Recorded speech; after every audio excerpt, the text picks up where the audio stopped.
Phone tapping కేసులో ప్రభాకర్ రావుకు మరో వారం రోజులు కస్టడీకి అనుమతిచ్చింది సుప్రీంకోర్టు. డిసెంబర్ 26న విడుదల చేయాలని చెప్పింది. దీంతో ఈ నెల 25 వరకు కస్టడీలోనే ఉండనున్నారు ప్రభాకర్ రావు. తదుపరి విచారణ వరకు ప్రభాకర్ రావుపై ఎలాంటి చర్యలొద్దని చెప్పింది. Prabhakar Rao custody విచారణపై status report ఇచ్చింది సర్కార్. విచారణలో ప్రభాకర్ రావు సహకరించడం లేదని తెలిపారు సొలిసిటర్ జనరల్. ఫోన్ ట్యాపింగ్ కేసులో ప్రభాకర్ రావుకు మరో వారం రోజులు కస్టడీకి అనుమతిచ్చింది సుప్రీంకోర్టు. డిసెంబర్ 26న విడుదల చేయాలని చెప్పింది. దీంతో ఈ నెల 25 వరకు కస్టడీలోనే ఉండనున్నారు ప్రభాకర్ రావు. తదుపరి విచారణ వరకు ప్రభాకర్ రావుపై ఎలాంటి చర్యలొద్దని చెప్పింది. Prabhakar Rao custody విచారణపై status report ఇచ్చింది సర్కార్. విచారణలో ప్రభాకర్ రావు సహకరించడం లేదని తెలిపారు సొలిసిటర్ జనరల్. డీటెయిల్స్ రాంప్రసాద్ అందిస్తారు. రాంప్రసాద్.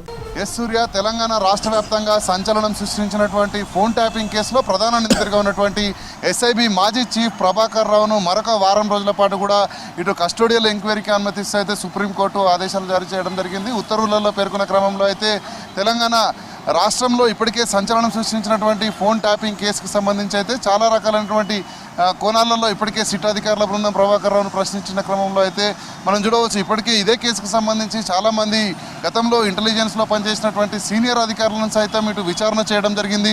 అనంతరం జైలుకు పంపించినటువంటి సందర్భంలో ఇటు ప్రభాకర్ రావుకు సంబంధించి గత వారం రోజులుగా కూడా విచారణ కొనసాగడం జరిగింది. నిన్నటితో విచారణ పూర్తయిన క్రమంలో ఈరోజు సుప్రీంకోర్టులో మరొకసారి సిట్ అధికారులు ఇటు విచారణకు సంబంధించినటువంటి నివేదికను ప్రవేశపెట్టడంతో పాటు తాను ఇటు విచారణ సమయంలో అయితే పోలీసులకు సమాధానాలు చెప్పడంలో కొంత సహకరించలేదనేటువంటి ఒక విషయాన్ని కూడా ఇటు సుప్రీంకోర్టుకు తీసుకువెళ్ళడం మనకు తెలుస్తూ ఉంది. ఈ క్రమంలోనే ఈ నెల 25 వరకు కూడా తన యొక్క కస్టోడియల్ ఎంక్వైరీకి సంబంధించినటువంటి గడువును కూడా పెంపొందిస్తూ అయితే సుప్రీంకోర్టు ఉత్తర్వుల్లో పేర్కొనడం జరిగింది. మనం చూడవచ్చు. ఎందుకంటే ఈ కేసుకు సంబంధించి గత ప్రభుత్వ హయాంలో తెలంగాణ రాష్ట్రంలో చాలామంది ఇటు రాజకీయ నాయకులు కానీ అదేవిధంగా మనం చూస్తే బిజినెస్ మ్యాన్లు, జర్నలిస్టులతో పాటు చాలా రకాలైనటువంటి ప్రజలందరినీ కూడా ఇటు ఫోన్ ట్యాపింగ్ చేసిన క్రమంలో ఫోన్ ట్యాపింగ్ అక్రమంగా నిర్వహించారనేటువంటి కోణంలో అయితే పంజాగుట్ట పోలీస్ స్టేషన్లో నమోదైన కేసు ఆధారంగా ఈ యొక్క సిట్ అధికారుల బృందం విచారణ కొనసాగుతున్నదని మనం గమనించవచ్చు. సో ఈ క్రమంలోనే నిన్న చూస్తే తెలంగాణ రాష్ట్ర ప్రభుత్వ ఆదేశాల మేరకైతే తెలంగాణ డీజీపీ మరొక సిట్ను కూడా ఏర్పాటు చేసి ఉత్తర్వులు జారీ చేయడం జరిగింది.